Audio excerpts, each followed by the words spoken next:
wash your hair, you wouldn't skip soap. So why you out here not caring? That co-wash life, it ain't made for the grind. Now your scalp smelling like it's bath time. So let's be fair. Do you co-wash your ass? Then don't co-wash your hair. Then don't co-wash your hair. Midweek refresh, okay, that's cute. But girl, not when your scalp on mute. Sweat oils.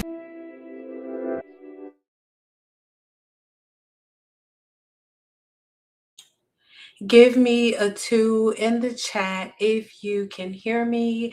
Today, we are going to have a really, really good conversation. Is the scalp a mini kidney? Is the scalp a mini kidney? This is something that I see go across social media a lot. It's something that confuses a lot of people. And of course, it's a thing that we are going to unpack today. So, as you move across social media, I understand a lot of things can be really, really, really confusing. Really confusing. And today, we're going to make sure that those things are no longer confusing for you. We are going to make sure that these things are the things that are really, really easy for you to comprehend, things that are really, really easy for you to grasp hold of. But give me a 5 in the chat if you can hear me. Before we get started, this is going to be really, really chill. It's late, girl, boy. It's late, but I really want us to have this conversation. I really want us to unpack this together, right? Because one of the main things that confuses people when we are talking about hair, when we're talking about hair growth, hair care, all of the things is the human scalp, right? And we will allow people to come back in. Give me a 4 in the chat if you know I said 2. Give me a 2 in the chat. 2, 5, whatever I said. Let me know you feeling live in the chat, right?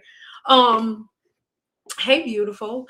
So this conversation is one that I want to have, and I may leave this up. Most likely, this will just be for the people that are in here right now and for whoever watches this on replay, right? Because there was not some big notification sent out way in advance for you guys, but we're going to hop right into it. So let me know in the chat if you've ever heard that before. The terminology of like, okay, the scalp is like your kidneys, or making the correlation, the connection to your scalp and kidneys. Give me a second while I share the screen.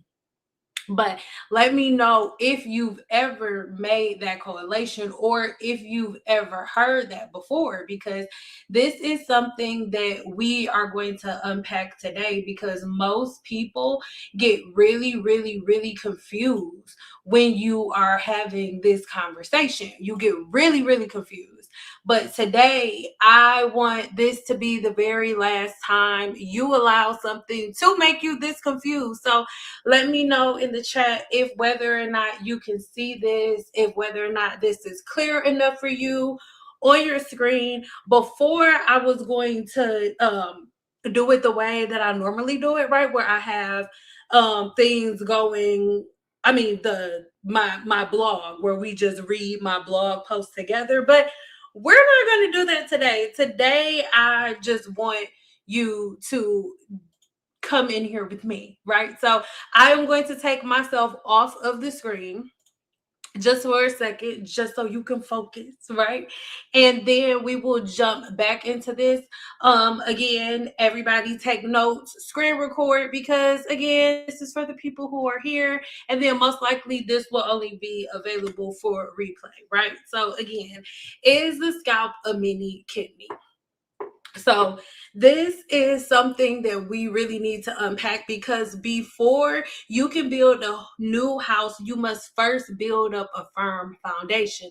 Let me know in the chat, yes or no. Is the scalp a mini kidney? Yes or no? But first thing, you are in the right place if you are ready to hear new information that you've never heard before, or you're ready to link science to common sense. You're also ready to be honest with yourself and ready to make real changes. So if any of those are you, then you are in the right place. But if this doesn't sound like you may be in the wrong place. Maybe if you are looking for a product to fix your hair issues, because you won't find it here, or if you're ready to debate or go back and forth, maybe before old sin, not this new one, or if you are looking for hacks to avoid the facts. So let's keep going. And remember, trigger warning. I love you so much. This is just how I talk. Everything that I say comes from love. I'm never speaking in a condescending tone. Don't take it that way. I love you. So make sure you stay into the end, because I have something for you, some exclusive bonuses that you will only see if you stick around to the end of this video. So really quick, let me know in the chat. Type yes into the chat if any of these responses sound like you, or if you've ever been feeling this way, right? Mainly asking you, what are your roadblocks? Like, are you consistently hitting a hair growth wall? Are you having like a great growth journey, and then all of a sudden you have a big setback, balding or thinning for no reason, and you cannot figure out why? Or extreme shedding and thinning, and it just makes no sense. Well, hello, it's me, Shalissa, aka Sin, right? And I am an independent research scientist, cosmetologist, and a holistic health practitioner and herbalist. So I am really, really interested in making sure that you get all of the tips and tricks that you need to follow the real science of your body, because my goal for you is to control your overall hair growth cycle and do spot repair. That's my intention, not to argue or go back and forth. So what is the cuticle, and why is the cuticle so important? Well, number one, the factor of your porosity and the role your shampoos and conditioners play in your hair. You shouldn't just be using them all together. And of course, sebum, which is what this whole conversation is around. So let's try something really quick. Put out your notebook or right now and make sure you're writing these questions down, so that way you can answer them all, either by the end of this video or by the time you come to the end of yourself. Number one, how often do you shampoo? Number two, when do you deep condition, if you deep condition ever? And then when do you trim? Next up, when do you exfoliate? Or do you ever exfoliate? And what oils do you put on the scalp? These are all questions that we all need to be able to give ourselves the answer to. So, are you ready to break down old foundations? Give me a yes in the chat, because I'm not going to remember the numbers. But if you're ready to break down old foundations, let me know. So, in breaking down these foundations, the first thing we are going to do is a deep scientific breakdown of hair follicles, scalp function, oils, and product use, because all of these things are in conjunction together. When I say that I'm a holistic health practitioner, a holistic herbalist, the word holistic means all of the different pieces that make a whole, right? So it's not just the products you use, but it's how you use the products, your diet, your hairstyles, all of the things, right? So in recent years, social media has popularized the idea that the scalp and hair follicles act like mini kidneys, excreting waste from the body, and therefore should not be coated with oils, butters, or chemical products, right? Part of this idea is rooted in biology, but much of it has been misrepresented, oversimplified, and biologically inaccurate. And so this article will break it down for you. So really quick, when I say that I am an independent research scientist, it means that I independently do research for brands and a whole lot of other things, right? It's none of y'all business, but I do very well for myself, right? And today here on my channel, I'm just giving you a little slither of that, right? So what hair follicles actually are, according to science, right? And again, I need you to know this is coming from a scientific perspective. There are no emotions involved. We're not talking about race. Even if race comes up, it's not going to be from an emotional standpoint. So I really hope everybody understands that, right? So what dermatologists mean when they call follicles mini organs is the real role of the scalp in detoxification and barrier function. Whether oils and products on the scalp make sense or don't, this is something that you have to take into consideration when you look at all of the data. But when scalp oils cause problems and when they can be beneficial, that is what's going to determine when you use an oil and how long you are supposed to use it on, or if you will. So how you are supposed to make scientific based decisions based on your scalp health is all going to be dependent on the things that you learned, right? So hair follicles, why scientists call them mini organs and what the term actually means, right? In dermatology, the skin biology literature has follicles are often described as mini organs. This is a technical term. This is not a metaphor. It's just a technical term, right? Because hair follicles qualify as mini organs because they have many functions. They contain multiple specialized cell types. That is what most of my videos are. I'll do one video about each of those specialized cell types, right? They all have their own hair growth cycle: anagen, catagen, and telogen. It includes stem cell niches. They interact with the immune system and they respond to hormonal and inflammatory signals. So, from a biological standpoint, hair follicles are highly complex, self regulated structures and not passive holes in the skin that you could just fill up with oils and grease and butters. So, that's an important clarification. Calling follicles mini organs doesn't mean that they perform the same functions as, let's say, like your kidney or your liver or your lungs, right? So, the short answer is no, right? Are the hair follicles or the scalp mini kidneys? The short answer is no. But the long and accurate answers is they are not detox organs in the kidney sense. What the kidneys actually do, right? The kidney, it ends up filtering about 180 liters of blood every single day. It removes different forms of urine and other things, other drugs and toxins within the body. It regulates your electrolytes, pH, and your blood pressure. And it actively controls fluid balance and waste excretions. This is a highly specialized function, right? So, what are the hair follicles doing?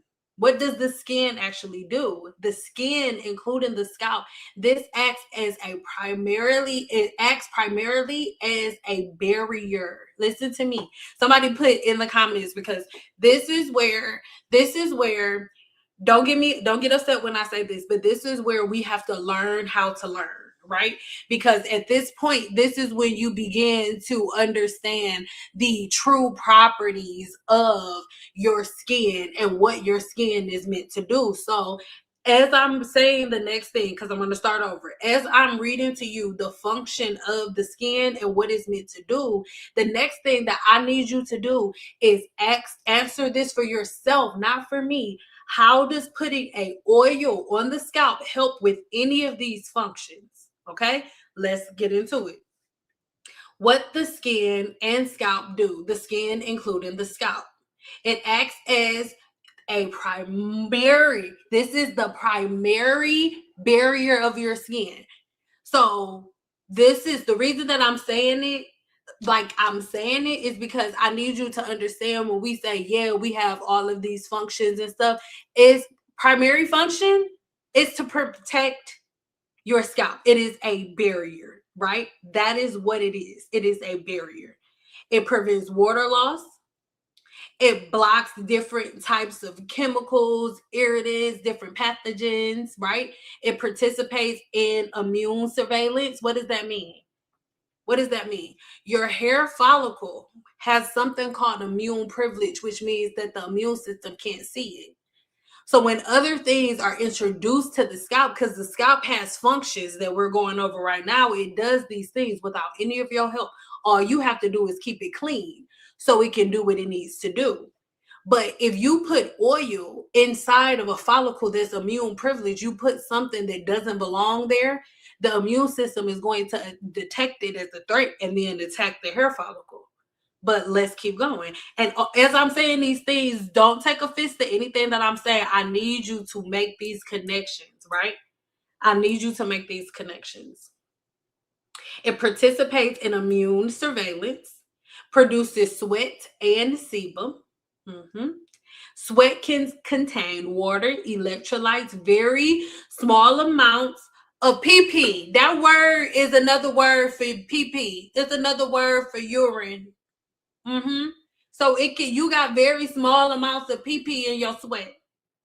Ammonia and trace substances, however, sweat accretions is not a detox replacement. You sweating is not a replacement for you detoxing.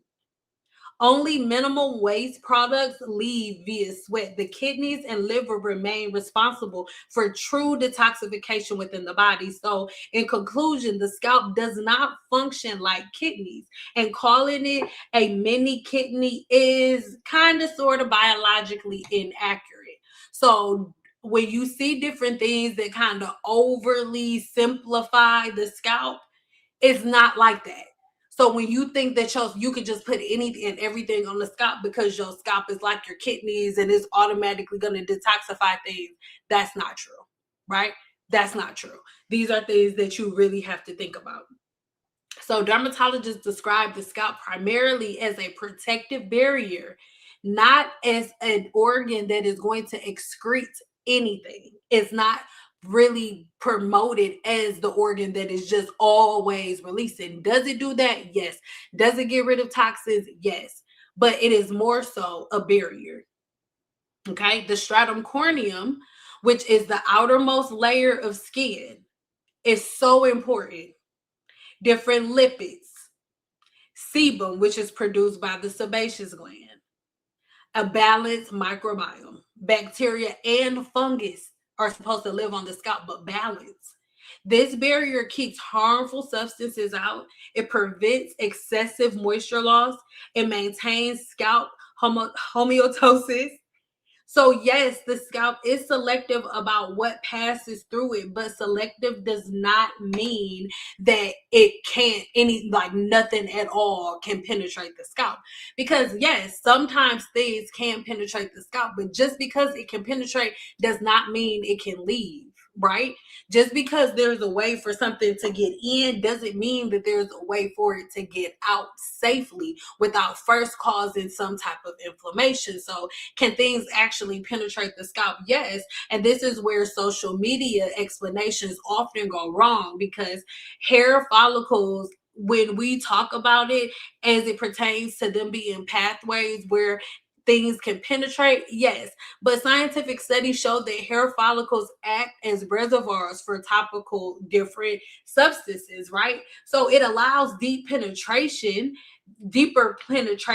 than, let's say, flatter skin does in some cases, and it's intentionally targeted medical treatments that work. So when you go in to see a dermatologist and you get a scalp biopsy, they do something for your scalp. This is when they say, okay, yeah, like there may be something that you need. This is when you may need minoxidil or some type of topical treatments, antifungal scalp medications. And if it's truly, if the scalp really kept everything out, none of these treatments will work, right? So obviously, yes, there are certain methods and patterns that you can take to penetrate the scalp, but it has to be done safely, because the things that you put in your scalp have to also have a way out. Like coconut oil, for an example. Coconut oil, yes, it can penetrate, absolutely, but it's a 5 on the common-digit scale. It binds to protein, so once it penetrates, it's not leaving. So those are the things that you have to take into consideration. So the conclusion of this area, the scalp is a selective barrier, but it is not a sealed wall, right? It has certain things that it keeps out, but this is what it is. So why there are so many different things, the scalp oils versus the scalp hates oil claim, right? When I say the scalp hates oil, I'm saying that the scalp hates artificial oil that you put on it. Why? Because it has its own, right? It has one of the highest concentrations of sebaceous glands on the body. Sebaceous glands are all over your body, but there's nowhere on your body that holds more sebaceous glands than your scalp. And what are sebaceous glands for? Sebum. Sebum is the natural oil that your body produces. So if you're spending all of this money on oils, you can save it because your body produces it. What does sebum do? It lubricates your hair. It supports this barrier function we've been talking about. It has antimicrobial properties. It protects against environmental stressors. So the idea that oil never belongs on the scalp, it contradicts this portion. That's what confuses people, right? Because oil acting as a barrier is great for the scalp when it comes from your body. These are the things that we have to understand. And you have to ask yourself, what's more cost effective? What's less time consuming? Getting sebum and oils from your body or getting them from an outside source? Okay. So why do oils and butters cause problems? Well, it's because we use them wrong. Oils are carriers. If we're using oils, it is to carry something somewhere. And then once that thing is carried there, it's allowed to do its job. All it needs is about 35 minutes tops, and then it can be shampooed off. Okay. So here is where it has practical truth, even if some of the biological explanations that people are throwing out there that they don't understand are wrong, right? So the very first thing is occlusion and buildup. The next thing, heavy oils and butters, what these things can do. They trap sweat and dead skin. They block follicular openings in general. It increases the microbial growth, right? Because what do I always tell you? The different things that live on your scalp, they love oils. They love all of the things. It worsens itching or inflammation. And this is especially true for people prone to seborrheic dermatitis, scalp folliculitis, acne, along with the hairline. And this is what we are here for. Pomade acne, oily or low porosity scalps. This issue is, listen, this is not just based down on the formulation of the products that we're talking about. It's not going to be for formulation. And this is where this part is so important, because you'll use different products. Certain things will happen to the scalp. And instead of you blaming it on the science, we just blame it on the product altogether. And that is one of the worst things that you can do, because the reality of it is, right? The things that we're into is not happening simply because of the things that we're putting on the scalp, because of the product formulation and all of the things. I'm getting some water. I need y'all to take some screenshots of this real quick. I'll be right back.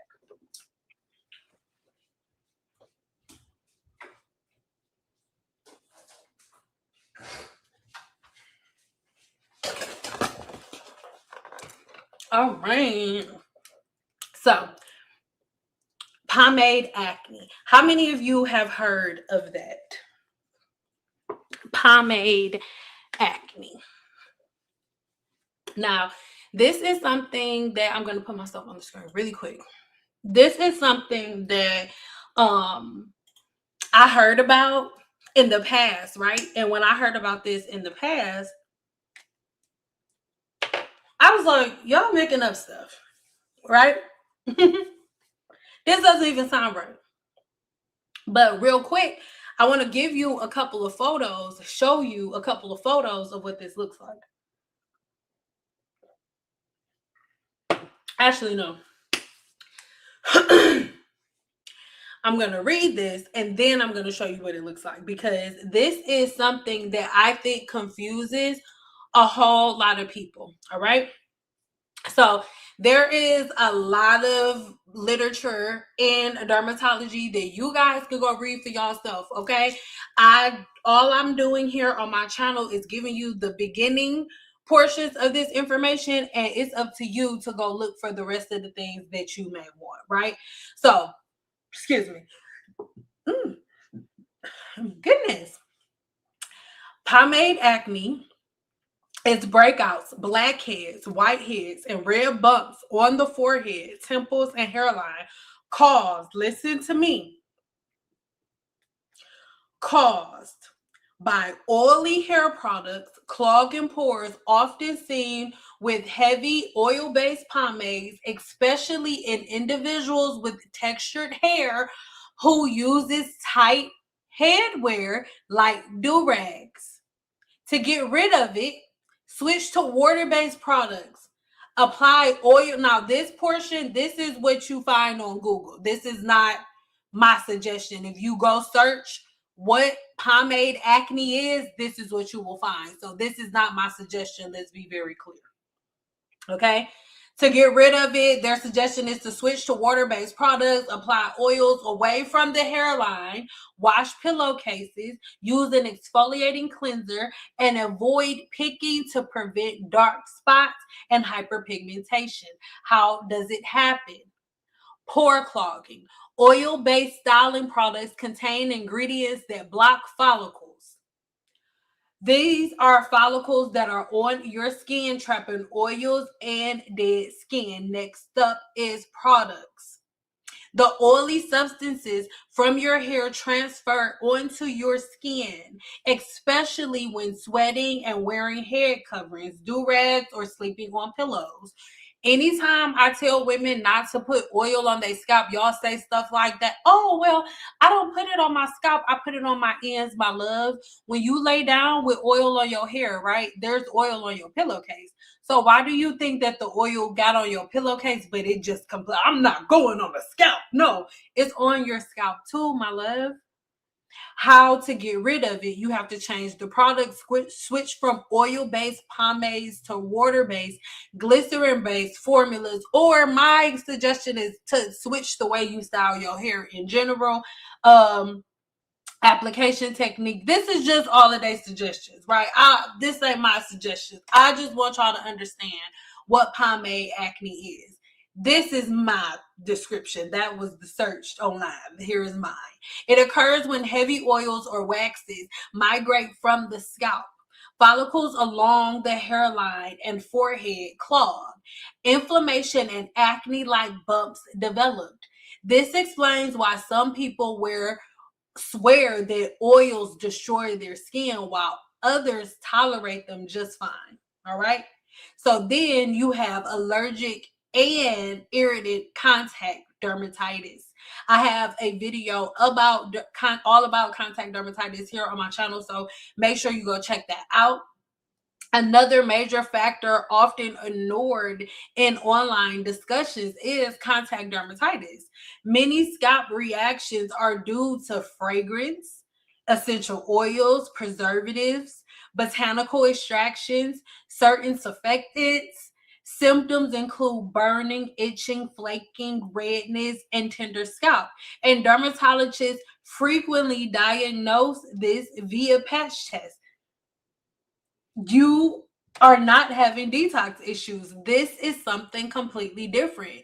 So, contrary to extreme claims that some oils show, right? Like some people are like, oh my God, oils are so great. But y'all, yeah, they may have anti-inflammatory effects, but this is in so many different cases. Sometimes people just see one thing and then they run with it. And these are the things that I want you to get out of it, right? Because when oils can be beneficial for the scalp, is Never. The only time that you put anything on the scalp is if you are treating an infection. But hair follicles are many organs, not many kidneys. So what you put on them cannot necessarily be excreted out.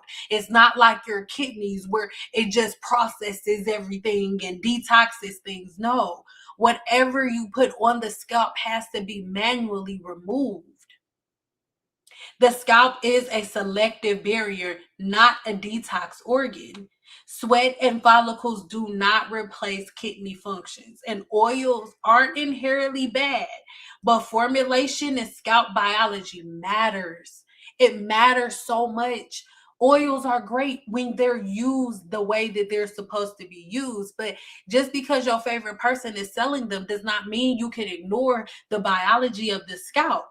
Your scalp does not want oil on it. It doesn't.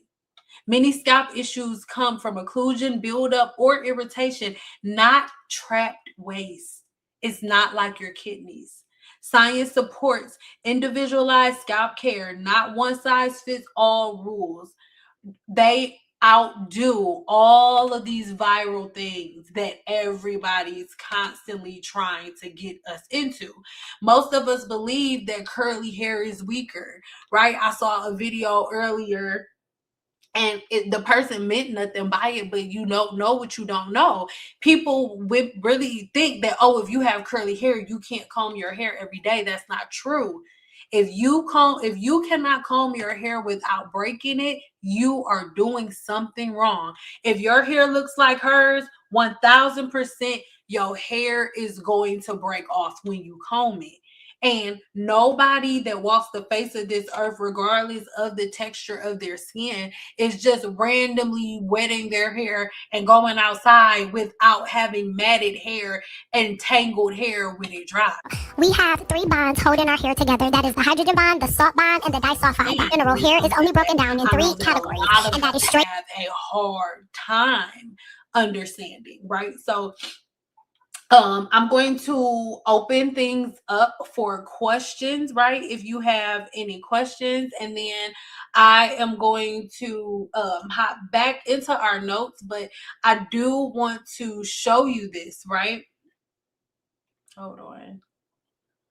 Sorry, guys. Where did I go? Here we go. But I do want to show you guys something, right? Because there is this thing that's constantly going around, and I love what I do. And sometimes, oh, here's my blanket. I was looking for this. I love what I do. And sometimes, well, not sometimes as if it's still happening now. Before in the past, things used to get a little difficult sometimes, because people be like, oh, she doesn't know what she's talking about and things of that nature. But I have to say that I feel like now in 2025 and moving forward, people are really at a different place where they're really able to receive, right? So I want to read this to you. Okay, hold on. Am I still on the screen? Yes, I am. Okay. Hold on, y'all. Okay, we go. Hello, I discovered your channel on YouTube through a recommendation, and I instantly fell in love with your content. The first video I watched was about rice water and the absurdity of applying it to your hair and scalp.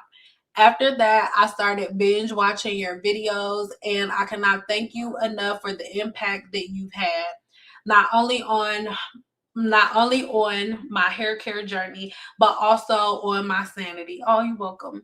I had started to feel like like the crazy one for questioning these so-called natural hair care practices. It's refreshing to see someone approach these topics with intelligence and humor. The reason I'm reaching out is that I'm a 44-year-old Black woman who has been on the natural hair journey for about 7 years. Thankfully, it was only 7 years, but during that time, I saw significant negative effects on my hair. I would love this opportunity to share my experience with you, whether through a phone interview or writing, whichever works best for you. My goal is to warn young people about the danger of blindly following trends in both natural hair care community and the general hair care industry. In the Black community, especially, I feel there's a troubling pattern where older generation, instead of guiding the youth, seems almost eager for them to endure the same struggles that they did, perpetrating the same cycles of trauma. Girl, I want to offer real solutions to empower the younger generation with information that will help, not harm them. Of course, if they choose not to take this advice, life will be their teacher. However, it's heartbreaking to see so much deception within the Black hair care community. From people exploiting the community from the personal gain to elders who seem resentful of the younger generations, it feels like there are layers of misinformation. And listen, hold on. I just want to say before I finish this, thank you. I've been saying this forever, but when I say it, it's a problem. It's cool when they do it, but it's a problem when I do it. I'm sorry. I have photos documenting my journey, my hair before going natural, during the stages, the damage it caused, and my recovery. I also have insight as to how misinformation has affected different generations of Black women. For example, I know women as old as 87 with thick, healthy hair who swear by relaxers every 3 months, while some younger women who go natural are dealing with alopecia or thinning hair. These stories highlight how much misinformation is causing unnecessary suffering. I've noticed the Black women can be resistant to change, even when the information is clearly laid out, like in your videos, which are detailed and straightforward. It often feels like these bad practices are ingrained and passed down from one generation to the next. While I may not be able to change everyone's mind, I'm determined to reach the youth and give them the tools to avoid the struggles. Thank you so much for everything that you do. Your content is vital for our community and for the overall hair health. Plus, your personality is absolutely hilarious. I hope to hear back from you soon. So I wanted to share that with y'all, and I wanted to hear what you guys have to say about it in the comments, because this is something that everybody deals with so much, and it's something that we all are constantly distracted by, and it's one of the main things and one of the main reasons that people cannot get ahead. So the main reason that I wanted to come on here again, this is mainly going to be for me, and we'll probably, repurpose this at a later date, but I wanted to let y'all see what this looks like, right? What we just talked about, this is what it looks like. Does this look familiar to you? Right? Some would just see it as their edges thinning out. But does this look familiar to you? Does this type of acne, pomade acne, research it. Research it. I don't understand why I keep breaking out. If you have acne like this and you use edge control, and I don't know how well you can see this, right? And it looks just like it's a bald spot. It looks like it's only a bald spot. But if you really, really look close, if you're on your phone, YouTube gives you the ability to zoom in. If you're on your phone, look up and look at how some of the follicles are kind of swollen, almost as if there's something in there, right? If you look really, really close, some of them look a little swollen. These are things that y'all have to pay attention to.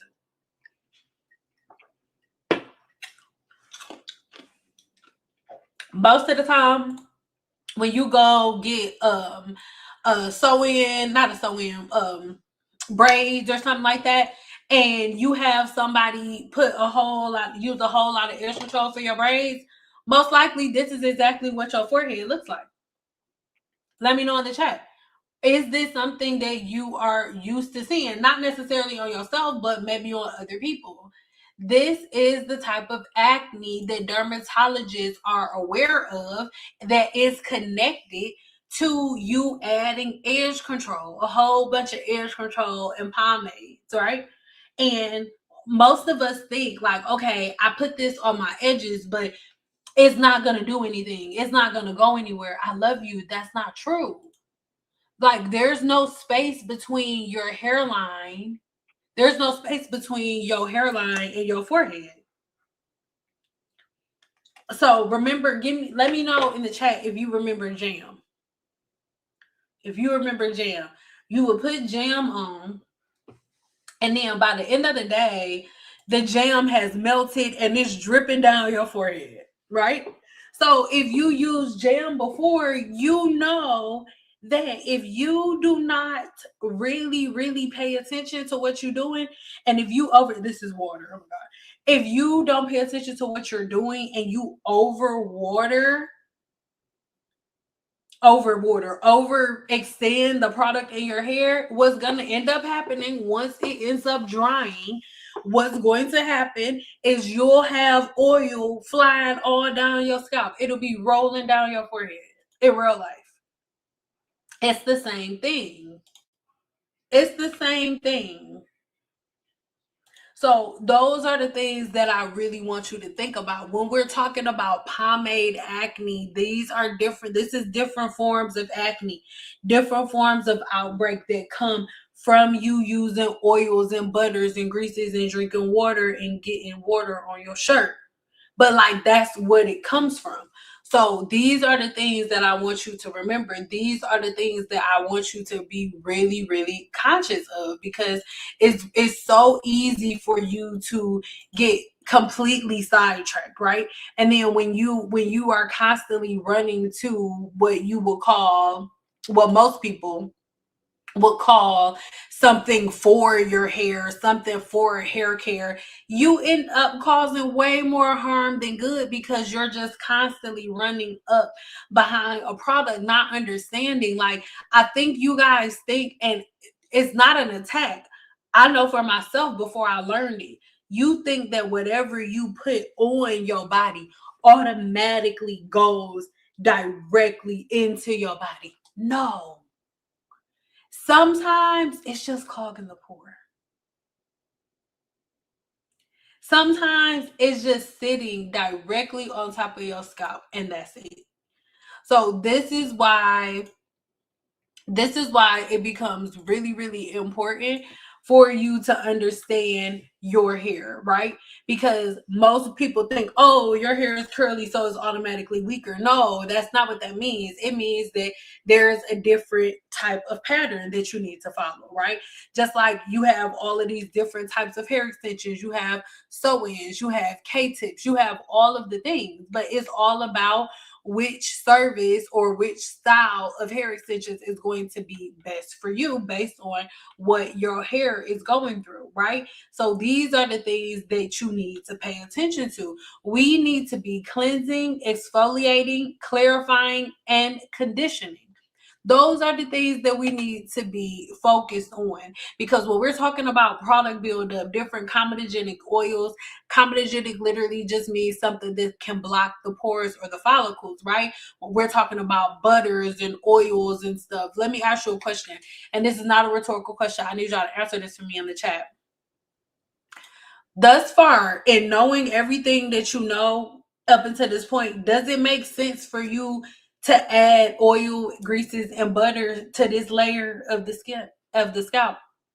Knowing that the sebaceous gland is producing sebum, does it make sense to constantly put oil and butter on the scalp, knowing everything that it is that you know thus far? Does this make any sense whatsoever?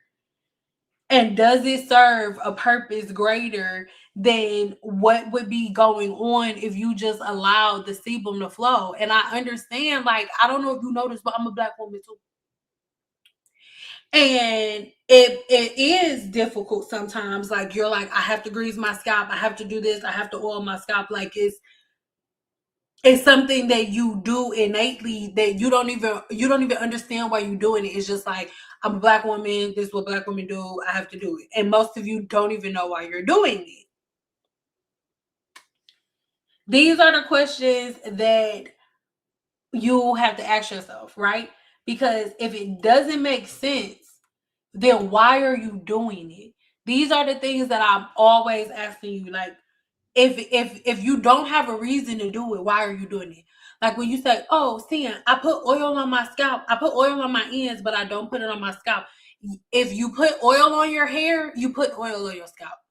Just like if you put oil on your hair, there's going to be oil on the pillow. So if the oil gets on the pillow when you lay down, why do you think that oil doesn't get on your hair? If the oil is on your hair, it is on your scalp. And that oil is a sealant. So if your scalp needs the sebum to travel from roots to ends, y'all, like, we make it overly complicated. So then at this point, you have to ask yourself, like, what's more important to you? Is it everybody saying that your hair is curly, or is it your hair being covered in sebum? These are the questions that you have to ask yourself, because when you look back, our ancestors were not walking around with curly afros. They were not.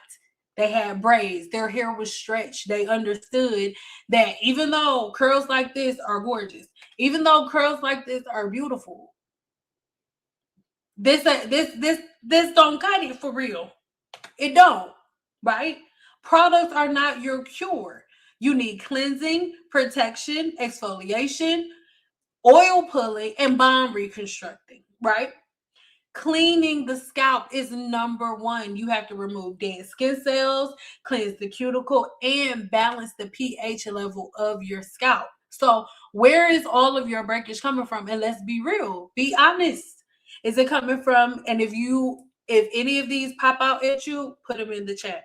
And I'm not saying that any of these are bad. Yes, I am.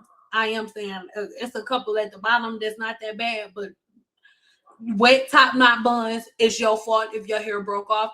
Wet detangling, it gets on my nerves, it's your fault if your hair breaks off. Daily wet styling, it's your fault if your hair starts breaking off and you have hydrofatigue. Cuticle and follicle blockage, and this is, of course, we've already talked about that. We know it's your fault. Now, protective styles. Protective styles are only protective styles if they're left in for the right amount of time, right? But if you just decide that you are going to get a wig and that's all you're going to wear for a year, you most likely not going to have no edges. If you wearing weaves and every time you get a weave, you take it out and put it back in, yeah, your hair may grow, but guess what? When you get ready to wear your own hair, your hair is going to be so weak because it's not used to being out that it's all going to fall out. Using glue, that's fine as long as you're not using it every day of your life. Use it, keep it in for a couple weeks, take it out, girl. It ain't growing out your hair. And relaxers, do that right. What are you doing? Tape ins, those not for everybody. That's all I gotta say. So these are things that I really, really need you to understand, because these things are long term. Like split ends, certain forms and certain levels of hydrofatigue and certain hair shaft disorders, there's nothing you can do about it. So is this you? Single strand knots, flaky or itchy scalp, dry hair or scalp breakage, or are you somebody that's hitting a growth wall? Let me know in the chat. Where are you at? Do you have over 9 products that you never use? I know that the majority of you do. Do you do a big chop every year? Or have you done a big chop like every single year? Maybe you're taking a break now. Let me know. Do you have the same thinning spot that the hair grows back and then before you know it, it's thin and you a bald head skittle-diddle in the middle, a Humpty Dump on the side, or a scally head? Like, let me know. Are you having the same bald spot constantly reoccurring? And do you have over 10 tools or products that you never use? And lastly, some of y'all not gonna be honest with me, but what was your longest wash day ever? Let me know in the chat. Take a screenshot. I need all of these honest answers, right? So, number one, the first task I need you to do is do a self-consult. You need to be honest with yourself, because the problem between most clients and the cosmetologist is that most people can't be accountable, and you use different styles, different weaves, different things to cover things up so that you don't have to be accountable. But I challenge you to be accountable and ask yourself the hard questions. So let's go deep. How intentional are you with your hair health? Are you just looking for cute little hairstyles and then keeping it moving? Or are you really being intentional about the way that you're wearing your hair? Number one, how often do you shampoo? How much do you shampoo your hair in 1 month? So in 30 days, how many times are you shampooing your hair? And I want you to equate that to the amount of times that you wash the rest of your body and ask yourself how your scalp feels. Number two, how many times do you wet your hair in 1 day or week? And how much do you comb your hair through the week, right?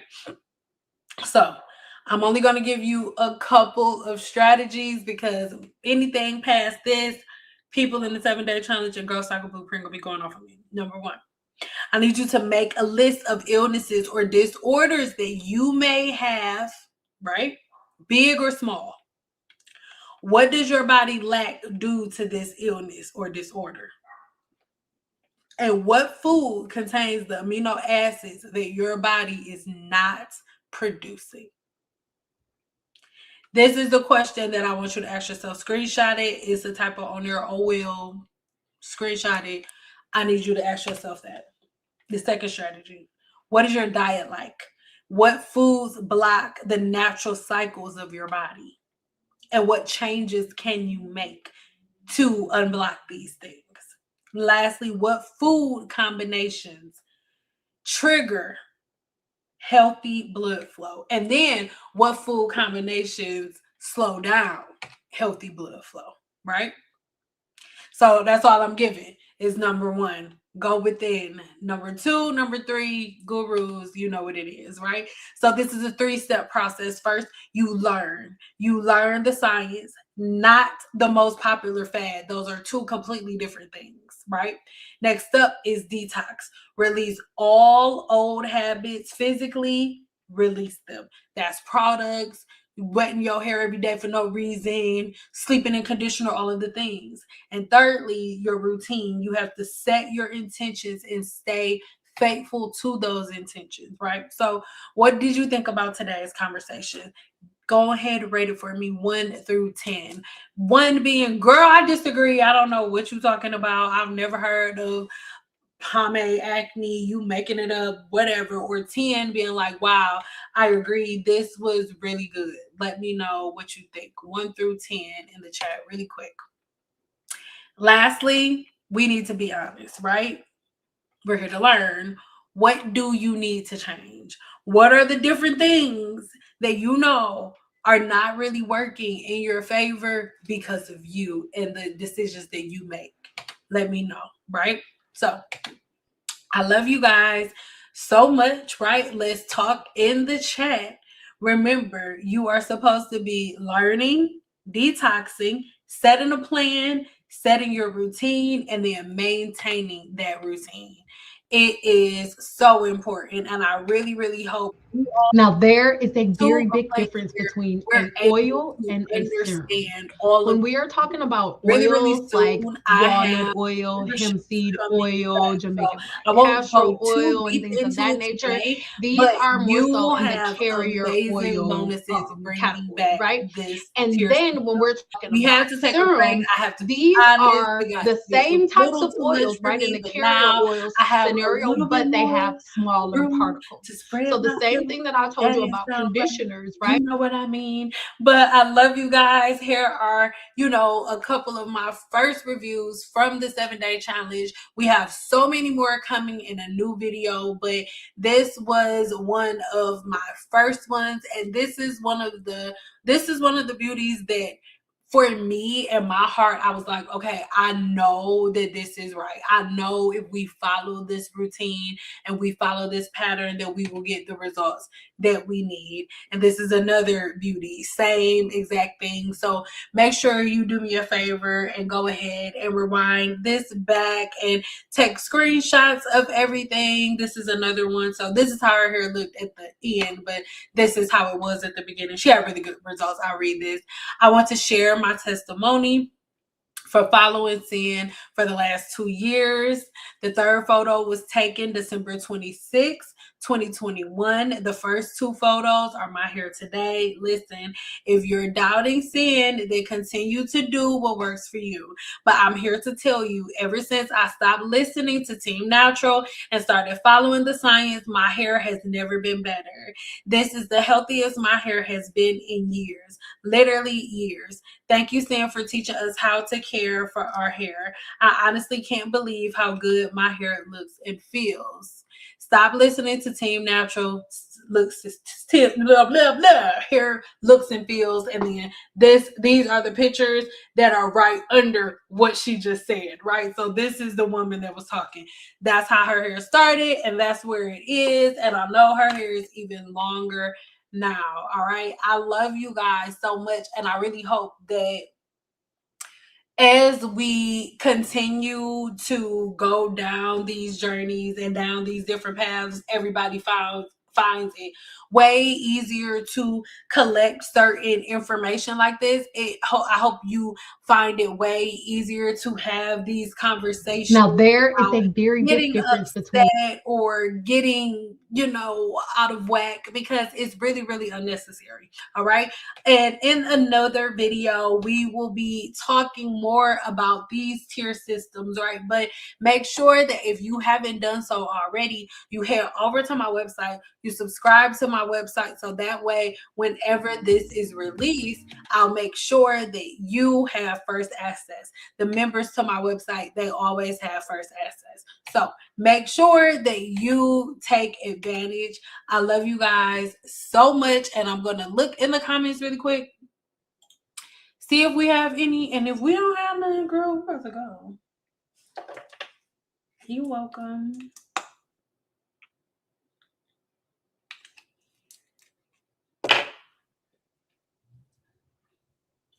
So once again, I'm grateful for the beauty that made that comment, because a lot of times,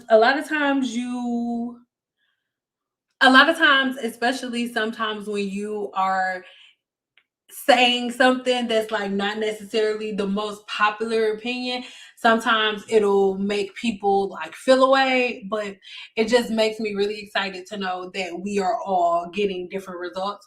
So to end this off, everybody make sure that you stay in the loop, right? Make sure that you head over to my website. I'm going to put it, hold on really quick. So here is my website. I'm going to put everything over on the blog. Make sure you join the free group. It doesn't look like anybody has any questions, so we are going to head out. But again, I want everybody to stay focused on what you are putting on your scalp, and understand that your body is not functioning the same exact way that your kidneys are.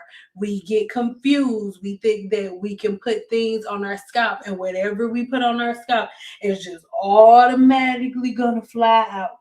You just think whatever you put on the scalp is just gonna automatically flush itself out, and it doesn't work that way. So the faster we can understand that, the faster everybody could get out of the things that end up causing inflammation. Okay, I love you guys so much, and until our next one.